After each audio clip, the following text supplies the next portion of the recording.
ආයිබෝවන් ආයුබෝවන්. අද අපේ ජැඹුරු විමසුම ජේම්ස් ක්ලියර්ගේ අර ඇටොමික් හැබිට්ස් පොත ගැන. ඕ ඒකෙත් පස්වෙනි පරිච්ඡේදය. අලුත් පුරුද්දක් පටන් ගන්න හොඳම විදිහ මොකක්ද කියන එක නේද? හරියටම හරි. ගොඩක් වෙලාවට අපි හිතාගෙන ඉන්න උනන්දුව විතරක් තිබ්බම ඇති කියලා. ඒත් ඇත්තටම වැඩේ ඊට වඩා ටිකක් සංකීර්ණයි. අර UK එකේ කරපු පර්යවේක්ෂණයක් ගැනත් පොතේ කියනවා නේද? ඕ ඒක හරිම වැදගත්. සැලැස්මක් හදාගත්තම ව්‍යායාම කරන එක දෙගුණ වුණා කියන එක. අන්න ඒක තමයි. ඒකෙන් පේනවා අපිට මදි වෙන්නේ මොටිවේෂන් එකම නෙවෙයි. එතකොට පැහැදිලි බව. ඒ කියන්නේ ක්ලැරිටි එක.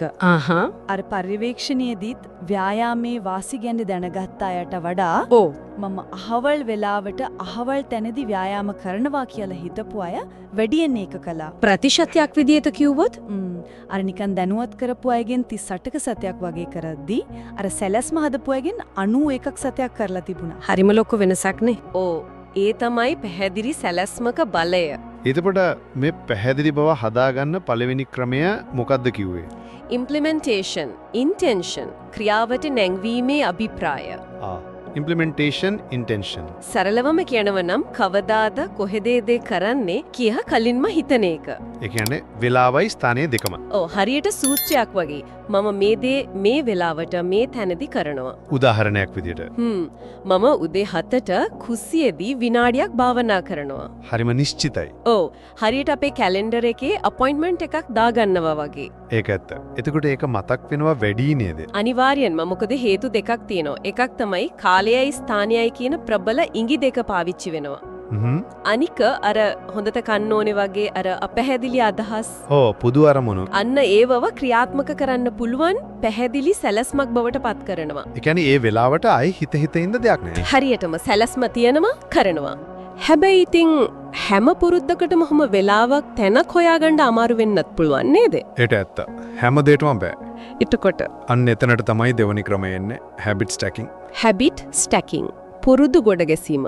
BJ ෆෝග්ගේ අදහසක් මේක ඇත්තටම. මේකෙදි වෙන්නේ මොකක්ද? අපි දැනටමත් කරන පුරුද්දක් ඉවර වුණ ගමන් ඒකට අලුත් පුරුද්දක් කමුනනවා. ඒ කියන්නේ දැනට තියෙන එකක් පාවිච්චි කරනවා. අර ඩිරෝඩෝ ආචරණීය වගේ කියලා කියන්නේ තෝකට පොඩ්ඩක් සමානයි. අර අලුත් ලෝගුව ගත්තම අනිත් ඒවත් අලුත් කරන්න හිතුන කතාව. අන්න ඒක. ඒක හැසිරීම ඊළඟ එකට ඉන්නයක් වෙනවා. එතකොට හැබිට් ස්ටැකින් සූත්‍රය ඒකත් සරලයි. දැනට කරන පුරුද්දෙන් පස්සේ මං අලුත් පුරුද්ද කරනවා. උදාහරණයක්. මම උදේ කෝපි එක හදාගත්තට පස්සේ මම විනාඩියක් භාවනා කරනවා. නැත්තම් වැඩ ඇරිලා ගෙදර ඇවිත් සපත්තු ගැලුවට පස්සේ මම කෙලින්ම ව්‍යායාම ඇඳුම් අඳිනවා. හරි. එතකොට අර ඉම්ප්ලිමෙන්ටේෂන් ඉන්ටෙන්ෂන් එකේ වගේ වෙලාව තැන නෙලයි ඉංගිය. නෑ මෙතන ඉංගිය තමයි අර දැනටමත් කරන පුරුද්ද. ඒකේ වාසිය මොකද? දැනටමත් තියෙන පුරුද්දක් නිසා ලීසීද? ඒක එකක්. දැනටමත් තියෙන ගම්මැතාවේ මොමන්ටම් එක පාවිච්චි කරන්න පුළුවන්. ඒ වගේම පුංචි පුංචි පුරුදු ගොඩක් එකට එකතු කරලා ලොකු දාමයක් හදාගන්නත් පුළුවන්. උදේට කරන දේවල් ටික, හවසට කරන දේවල් ටික වගේ. ඒක හොඳයි. හැබැයි ඉතින් මේ හැබිට් ස්ටැකින් සාර්ථක වෙන්නත් අර ඉංගිය හරියටම තෝරගන්න ඕනේ. ආයමත් අර නිශ්චිත බවද? ඉංගිය හරිව නිශ්චිත වෙන්න ඕනේ. ක්ෂණිකව ක්‍රියාත්මක කරන්න පුළුවන් වෙන්න ඕනේ. ඒ කියන්නේ දිවාහාර විලාවෙදි වගේ කිව්වොත් මදි. බෑ ඒක අපැහැදිලි. මොකද දිවාහාර වෙලාව කියන්නේ ලොකු කාලයක්. ඒතකොට කොහොමද වෙන්න ඕනේ? දිවාහාරයට ලැප්ටොප් එක වැහුවට පස්සේ මම මේස ළඟ පුෂප්ස් 10ක් කරනවා වගේ. ඒක හරිම පැහැදිලි. ක්‍රියාවිවරණ තැනමයි අලුත් එක පටන් ගන්නෙ. අන්න ඒකයි. ඒ වගේම අර ඉංගිය වෙන වාර ගණනයි අලුත් පුරුද්ද කරන්න ඕන වාර ගණනයි ගැලපෙන්නත් ඕනේ. ඒ කොහොමද? දැන් හැමදාම කරන්න ඕනේ පුරුද්දක් නම් දවසකට සැරයක් වෙන ඉංගියක් තමයි හොඳ. සතියකට සැරයක් කරන දෙයක් නම් ඒ වගේ ඉංගියක්. තේරුණා. ඉතින් හොඳ ඉංගියක් හොයාගන්න හොඳම විදිහ Taman දවසකට කරන පුරුදු ටික ලයිස්තුවක් වගේ හදාගන්න එක. අපි නොදැනුවත්වම කරන දේවල් ගොඩක් තියෙනවනේ. ඔව්. දත්ම දිනවා, ෆෝන් එක බලනවා, ඇඳෙන් බහිනවා. ඒ වගේ දේවල් වලින් පැහැදිලි ඉඟි හොයාගන්න පුරුවන්. එහෙනම් ඇටොමික් හැබිට්ස් පොතේ පළවෙනි නීතිය make it obvious ඒ කියන්නේ පැහැදිලි කරන්න කියන එක. ඔව්. ක්‍රියාවට නංවන්න තමයි මේ ක්‍රම දෙකම. ඉම්ප්ලිමෙන්ටේෂන් ඉන්ටෙන්ෂන් සහ හැබිට් ස්ටැකින් තියෙන්නේ. හරියටම හරි.